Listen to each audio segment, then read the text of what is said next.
Miss হবে না আপনার পছন্দের টিভি শো। দেখুন জি5 অ্যাপে একদম ফ্রি। আপনারা বৌদির কোনো খোঁজ পেয়েছেন? কি করে পাবো বলো তো?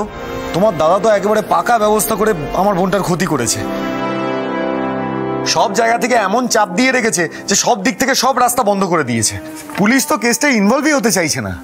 আমি আন্দাজ করেছিলাম, কারণ পুলিশ যদি আপনাদের কমপ্লেনটা নিত তাহলে আমার দাদার নামে পুলিশ কেস চলতো, আর দাদারা কোনোভাবেই এত তাড়াতাড়ি দেশে বাইরে যাবার ভিসাটা পেত না।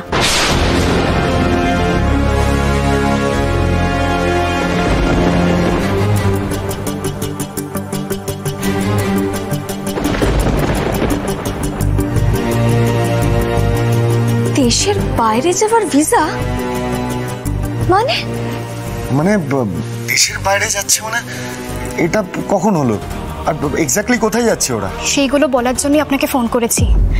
আজ রাতেই সোহিনীতি আর দাদা অস্ট্রেলিয়া চলে যাচ্ছে।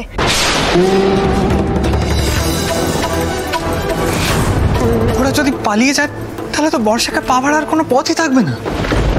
আমিও বুঝতে পারছি না, এইভাবে রাতারাতি অস্ট্রেলিয়া, মানে ভিসা বাকি ডকুমেন্টস পেপারস এত কম টাইমে অ্যারেঞ্জ করলো কি করে? দেখুন, আমি ডিটেলসে কিছুই জানি না।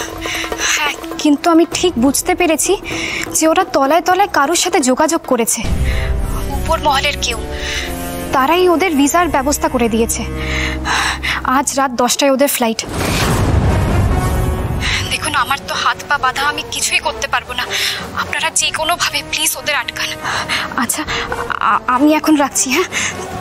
অর্ণবের মাথার উপরে কোনো একটা বড় হাত রয়েছে। সুতো এখন অর্ণবের হাতে নয়, সেই ওপর মহলের কারোর একটা হাতে রয়েছে। এত সহজে আমরা কিছু করতে পারবো না। এই সমস্ত করতে গেলে হিতে বিপরীত হয়ে যাবে। তাহলে কি আমার মেয়েটাকে ফিরে পাওয়ার আর কোনো উপায় নেই? একটা উপায় আছে। কি উপায় পর্ণা?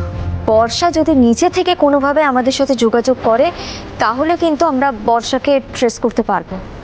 কিন্তু সেটা কি করে সম্ভব? ওই জানোয়ারটা তো বর্ষাকে এমন কোনো জায়গায় নিয়ে গেছে যেখান থেকে হয়তো কারোর সঙ্গে কোনো যোগাযোগই করতে পারছে না। আর তার থেকে বড় কথা, অর্ণব বর্ষাকে যেভাবে ট্রলিতে পুড়ে নিয়ে গেছে, ওর যে কি অবস্থায় আছে সেটা তো আমরা কেউই জানি না। ও যোগাযোগটা করবে কি করে? আচ্ছা, আমরা যখন বাড়ি ছিলাম না তখন কি বাড়িতে কেউ এসেছিল খোঁজ করতে? মানে বর্ষা হয়তো কাউকে দিয়ে পাঠাতেই পারে কোনো খবর। না পড়না, কেউ তো আসেনি। আসেনি? আচ্ছা, আমি না সবার কাছে একটা রিকোয়েস্ট করছি, যদি কারোর কাছে আননোন নাম্বার থেকে কোনো রকম ফোন কলস আসে সেটা কিন্তু কেউ রিজেক্ট করো না, সেটা রিসিভ করে নিও। হতেই পারে বর্ষা হয়তো অন্য কারোর ফোন থেকে আমাদের সাথে যোগাযোগ করার চেষ্টা করবে। আমাদের প্রত্যেককে কিন্তু অ্যালার্ট থাকতে হবে। আচ্ছা, এর মধ্যে কি কারোর ফোনে আননোন নাম্বার থেকে কোনো রকম ফোন এসেছে?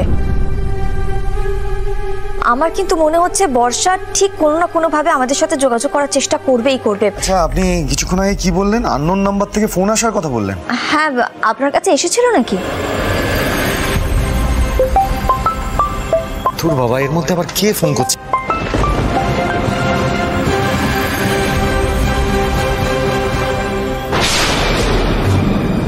কখন এসেছিল?